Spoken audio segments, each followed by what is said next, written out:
Hey everyone, today we're going to pull back the curtain on the world of retail. And I promise you, by the end of this, the way you walk through a store is going to change forever. You'll go from just being a shopper to being an analyst. So let's dive right in. Think about it for a second. Every single time you're at a supermarket, standing in that long line, waiting to pay, what's right there staring you in the face? Chocolates? Magazines? Chewing gum? Is that just a happy coincidence, or is there something else going on? Exactly. It is absolutely not by chance.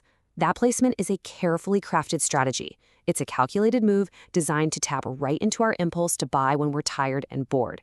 And believe me, that's just the very, very tip of the iceberg. Okay, so to really get this, let's start with a place we all know and visit all the time, the supermarket.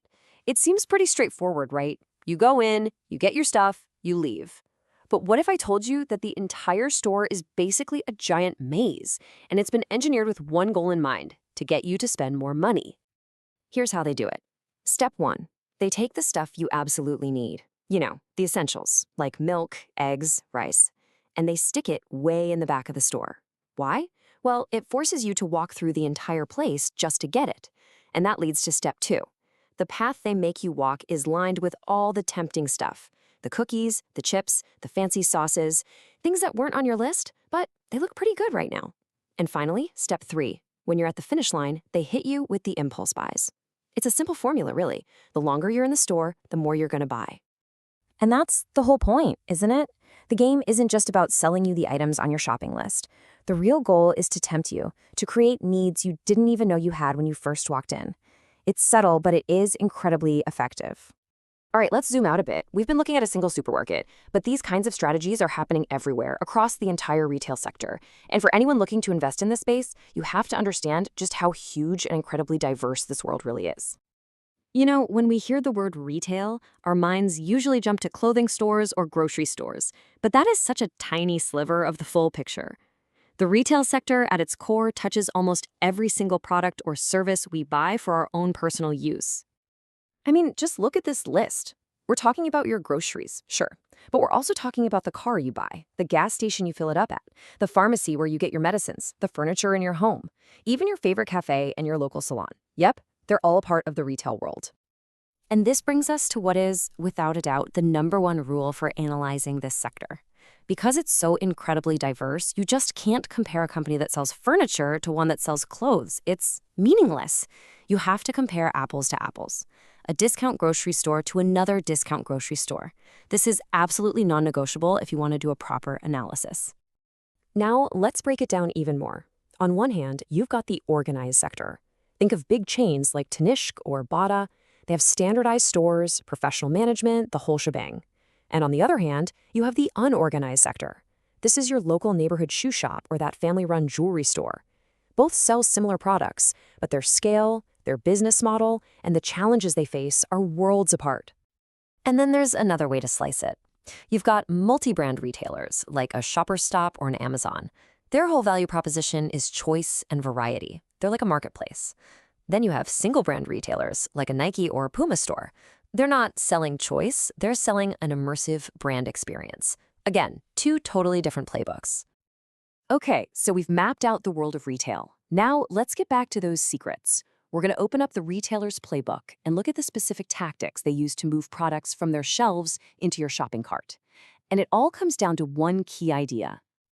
And that idea is called merchandising. Really, it's just a fancy word for anything a store does to present its products in a way that makes you want to buy them. That supermarket layout we talked about, that's classic merchandising. But so is the music playing in the background, the way the lights are aimed, even the smells they might pump into the store. It's all part of the experience. Now, this is one of my favorite examples of merchandising because it's so clever and a little counterintuitive. You'd think the most popular, best-selling brands get the best spot on the shelf, right? The one that's right at eye level. But nope, it's often the opposite. Retailers know that if you want your favorite brand of coffee, you'll look for it, you'll bend down or reach up. So they put the newer, less popular brand right there at eye level, giving it the best possible chance to catch your eye. It's a brilliant way to get you to try something new. So all these merchandising tricks aren't just about psychology, they're tied directly to a retailer's profits. This is where we start to see how the experience of the shopper connects to the numbers on an investor's spreadsheet. So let's look at some of the financial games happening behind the scenes. One of the most classic tactics in the book is the loss leader. This is when a store takes a super popular item, like milk or sugar, and sells it at a ridiculously low price. They might even lose a little bit of money on every sale. Now, they're not doing this to be nice. They're making a bet that if they can get you in the door for that cheap sugar, you're also going to buy flour, eggs, butter, and a bunch of other things that have much, much higher profit margins. The small loss leads to a big win. So you've probably seen this everywhere, right? You go into a big supermarket, and right next to the famous brand of ketchup, there's the store's own brand of ketchup. They do it with everything: cereal, batteries, you name it. So why? Why is every retailer getting into the business of making their own products? Well, the answer is pretty simple. It's all about profit margins. See, when a store sells a big national brand, a huge chunk of that price tag goes to cover that brand's massive advertising budget. So the store's profit is pretty thin. But with their own private label brand, there's basically zero marketing spend. They control the whole process, and that means they get to keep a much, much bigger piece of the pie. And here's the genius part. They don't have to spend a dime on marketing because they just put their product right next to the famous brand that has spent millions making you want that type of product. They're basically piggybacking on all that hard work, so they can sell their version for a little bit less and still make way more profit. It's a beautiful strategy. Okay, so let's put on our investor hats for a minute. How does knowing all of this stuff actually help you analyze a retail business? Well, it's everything. Understanding these strategies is what helps you look at a company and see beyond the surface level numbers. You start looking at things like sales per square foot, inventory turnover, and same-store sales growth, because you know these are the metrics that are directly impacted by these on-the-ground tactics. And the opportunity here is just staggering. The Indian retail market is projected to be worth around $2 trillion by 2032. That's an enormous pie. But what that also means is the competition is going to be absolutely brutal. A growing market doesn't lift all boats. It just means the fight for every customer is going to get even more intense. Now this might actually surprise you. For all the talk about e-commerce taking over the world, physical, offline stores still make up about 90% of all retail sales in India. Online is growing, for sure, but the local brick-and-mortar store is still king. For an investor, that's a huge deal. It means you have to pay attention to things like real estate costs, supply chains, and all the operational headaches that come with running physical locations. And it's so important to remember that there's no single magic formula for success here. A company like D-Mart wins by being ruthlessly efficient and offering low prices. V-Mart's strategy is to dominate smaller towns where the big players aren't. Shoppers Stop is all about building loyalty programs to keep customers coming back.